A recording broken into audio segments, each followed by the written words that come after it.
Well, I'll tell you what, Taryn, I really think that we have more questions than answers, unfortunately, although we tried. We looked at the shooter's background. We also looked at this weird development about this note in his pocket that has something to do with New Jersey. That's one issue. The other issue is that some of the people that are policymakers are now using this to call for perhaps more laws regarding guns. Take a look.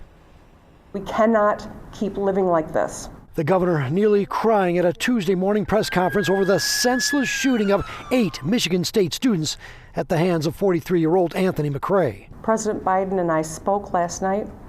He pledged his support and the thoughts of an entire nation. And it may take the full weight of law enforcement to figure out why this man with no ties to Michigan State University went on a shooting rampage. Maybe some answers. Anthony moved in with his father after his mother died. Mother and father, super nice, God-loving people. Yes. And then we read about the son doing this. Does that make sense? None at all. But after Monday's rampage, Anthony started the 5-mile walk back to his home. But when he was confronted by police, he turned the gun on himself. But this, in his pocket, a note threatening to harm 2 schools in New Jersey?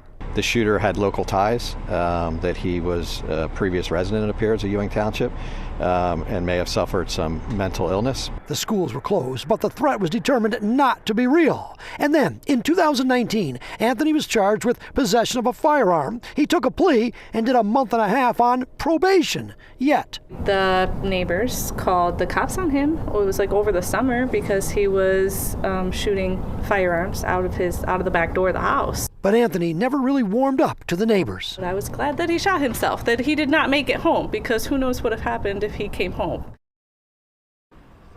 Now, home is here. It's right behind me. This is where Anthony lived. He lived with his father after his mother died.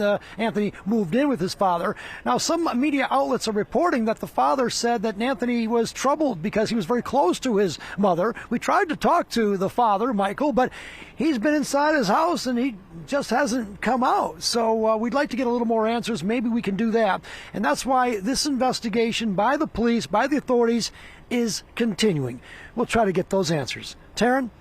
Well, you mentioned his gun charge in the past, Charlie. Do we know if there were stricter laws, red flag laws in place, if this would have prevented the individual from even getting a gun? Well, probably not. This was in 2019. It was a plea deal. He was charged with possession of a gun. He couldn't have it. He didn't have a license for it. So that was it was a felony. And he did a year and a half of probation, but he apparently completed it. And he was off. He's been off probation now for better than a year. So, and there's been no problems. Now, as you heard, though, some of the neighbors say that he likes to shoot guns in the back over here.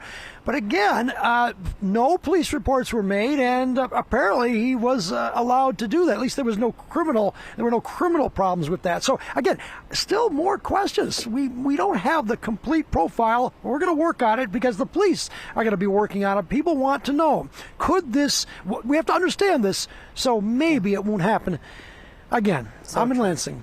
Taryn. All right. Thanks, Charlie.